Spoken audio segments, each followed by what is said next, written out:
नमस्कार। आज हम एक बहुत ही दिलचस्प स्रोत पर बात करने वाले हैं।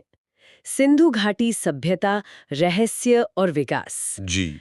हम इसमें गोता लगाएंगे और समझने की कोशिश करेंगे एक ऐसी सभ्यता को जो लगभग 5000 साल पहले थी और काफी उन्नत भी, पर रहस्यमयी भी। हाँ, बिल्कुल। और इस स्रोत के जरिए हमारा मकसद यही है कि हम उसके खास पहलुओं को और जो सवाल आज भी हैं, उन्हें समझें।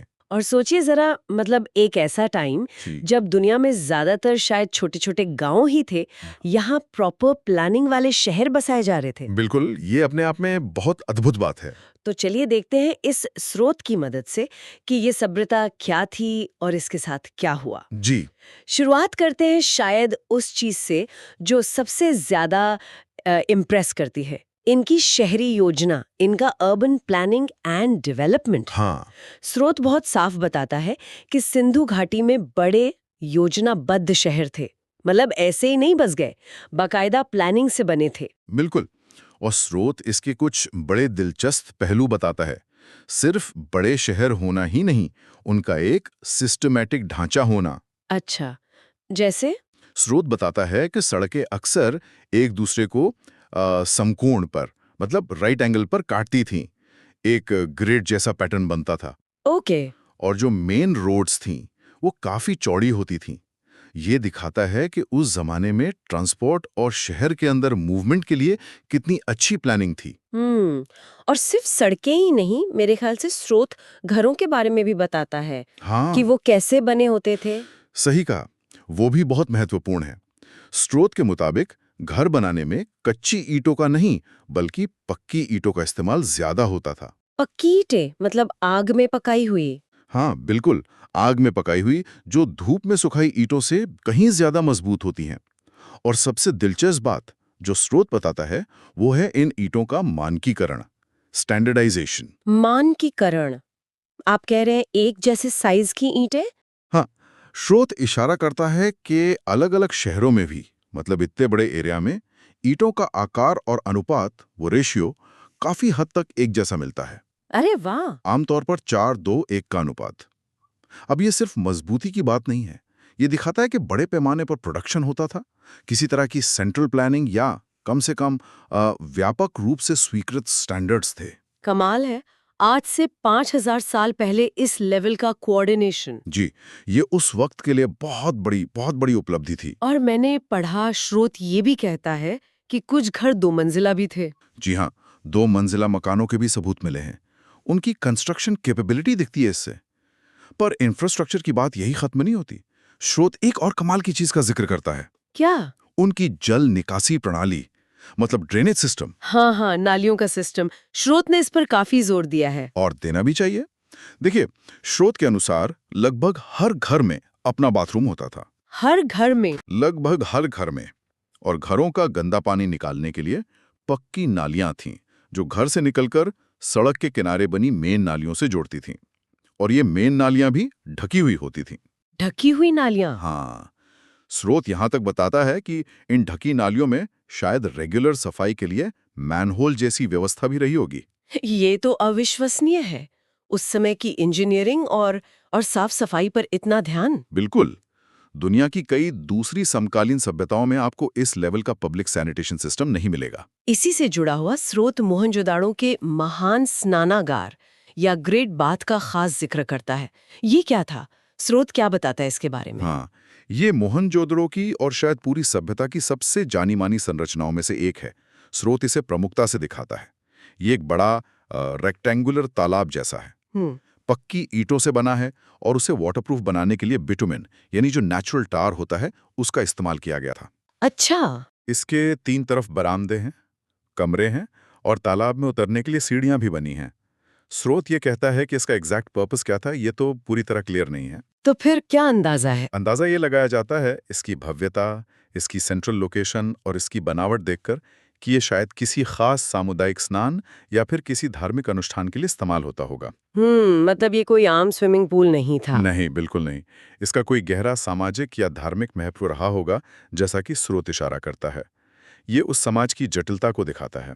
ये सब सुनकर तो वाकई लगता है कि हम एक बेहद बेहद एडवांस्ड व्यवस्थित और शायद डिसिप्लिन सभ्यता की बात कर रहे हैं।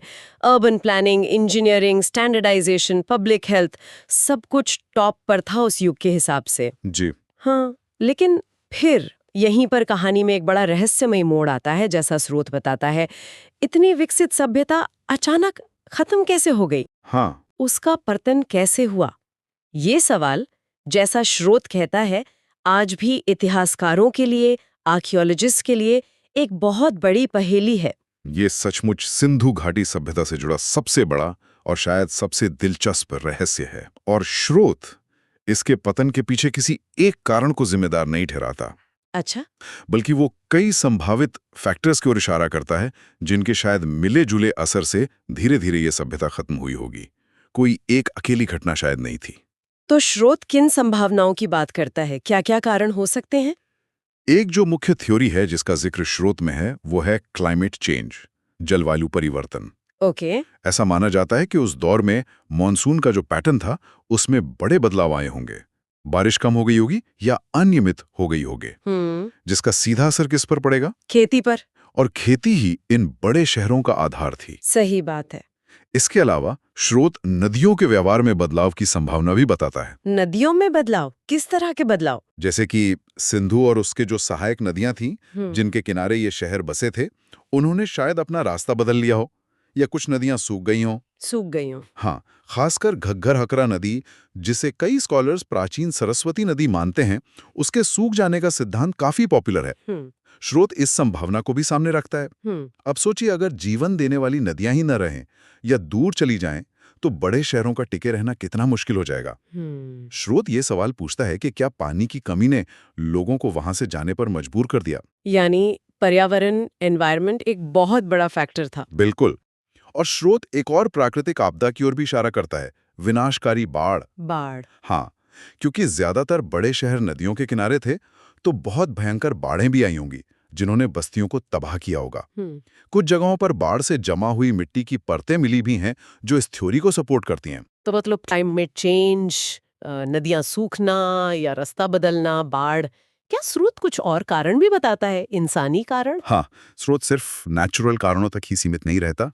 वो संसाधनों की कमी, रिसोर्स डिप्लीशन और शायद सामाजिक आर्थिक दबावों की तरफ भी देखता है। अच्छा। हो सकता है कि बढ़ती आबादी और घटते या खराब होते संसाधन, जैसे खेती की जमीन कम होना या जंगल कटना, हाँ। इनके बीच का बैलेंस बिगड़ गया हो। हाँ। शहरों का रखरखाव शायद महंगा हो गया हो, या व्यापार के रास्ते बंद हो गए हों, हाँ। या समाज के अंदर ही कोई झगड़े शुरू हो गए हों। हाँ। हालांकि स्रोत ये भी साफ करता है कि किसी बड़े युद्ध या बाहरी हमले के पक्के सबूत फिलहाल कम हैं।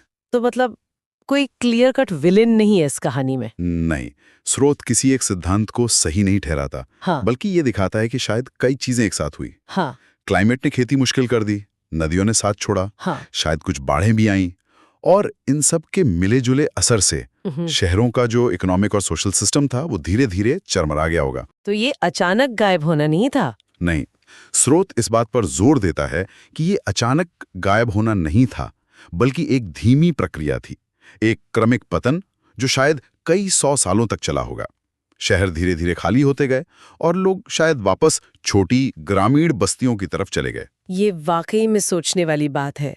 स्रोत हमें ये सोचने पर मजबूर करता है कि इंसान चाहे कितनी भी तरक्की कर ले, कितने ही शानदार शहर बना ले, टेक्नोलॉजी विकसित कर ले, लेकिन आखिरकार वो प्रकृति की ताकतों पर, पर्यावरण पर कितना ज्यादा निर्भर है। हाँ। सिंधु घाटी के लोगों ने अद्भुत शहर बनाए, कमाल की इंजीनियरिंग दिखाई, पर बदलते पर्यावरण के सामने शायद उनकी व्यवस्थाएं उतनी मजबूत साबित नहीं हुई। और यहीं पर स्रोत एक बहुत महत्वपूर्ण सबक या निष्कर्ष की तरफ इशारा करता है, जिसे हमें आज के कॉन्टेक्स्ट में भी देखना चाहिए। क्या सबक? अगर हम इसे बड़े पर्सपेक्टिव से देखें, तो स्रोत का मानना है कि किसी भी सभ्यता की असली ताकत सिर्फ उसकी भव्य इमारतों में या चौड़ी सड़कों में या तकनीकी उपलब्धियों में नहीं होती। तो फिर किस चीज में होती है? स्रोत के अनुसार असली ताकत होती है उसकी अनुकूलन क्षमता में, अडेप्टेबिलिटी। अच्छा। यानी बदलते हालात, खासकर बदलते पर्यावरण और नई चुनौतियों के सामने टिके रहने और खुद को ढाल लेने की क्षमता में। अडेप्टेबिलिटी ही किसी समाज को लंबे समय तक जिंदा रखती है। स्रोत ये सवाल उठाता है कि क्या सिंधु घाटी सभ्यता अपनी इतनी सारी अचीवमेंट्स के बावजूद उन बड़े पर्यावरणीय बदलावों के हिसाब से खुद को ढालने में, अडेप्ट करने में उतनी सफल नहीं हो पाई? क्या उनका जो मानकीकरण था, जो शायद सेंट्रलाइज सिस्टम था, जो उनकी ताकत थी, कहीं वही बड़े बदलावों के सामने उनकी कमजोरी तो नहीं बन गई? ये बहुत गहरा विचार है। तो अगर हम इस पूरी चर्चा को समेटें तो सार क्या निकलता है? हमने स्रोत के माध्यम से देखा कि सिंधु घाटी सभ्यता अपनी अर्बन प्लानिंग में बहुत आगे थी। जी। वाली सड़कें, स्टैंडर्ड साइज की पक्की ईंटों के घर और पब्लिक सैनिटेशन का अद्भुत उदाहरण वो नालियों वाला सिस्टम। हमने मोहनजोदड़ो के ग्रेट बाथ जैसी अनोखी संरचनाओं की भी बात की जो उनके सामाजिक जीवन की एक झलक देते हैं। बिल्कुल। और साथ ही हमने इस सभ्यता के पतन के रहस्य को भी देखा जो आज तक पूरी तरह सुलझा नहीं है। स्रोत हमें किसी एक जवाब के बजाय कई संभावित कारणों, एक कॉम्प्लेक्स जाल के बारे में सोचने पे मजबूर करता है। हाँ। जैसे जलवायु परिवर्तन, नदियों का रास्ता बदलना, बाढ़ और शायद संसाधनों पर बढ़ता दबाव। और ये एक क्रमिक पतन था, धीरे धीरे हुआ ना कि कोई एक झटके वाली घटना। और आखिर में स्रोत हमें अनुकूलन क्षमता यानी अडाप्टेबिलिटी के महत्व का एक बहुत जरूरी पाठ पढ़ाता है। हाँ, ये हमें सिंधु घाटी सभ्यता के अनुभव से सीखने की प्रेरणा देता है और ये हमें आज के बारे में सोचने पर मजबूर करता है। आज के बारे में कैसे? क्या हमारे आज के आधुनिक शहर जो तकनीकी रूप से कहीं ज्यादा उन्नत हैं, क्या वो भी जलवायु परिवर्तन, संसाधनों की कमी या दूसरे संकटों के सामने उतने ही नाजुक हैं जितने शायद सिंधु घाटी के शहर थे? ये एक बड़ा सवाल है। भविष्य के लिए हम इस प्राचीन सभ्यता के उठने और गिरने की कहानी से, जिसका जिक्र ये स्रोत करता है, क्या सबक ले सकते हैं? ये सवाल स्रोत हमारे लिए छोड़ जाता है।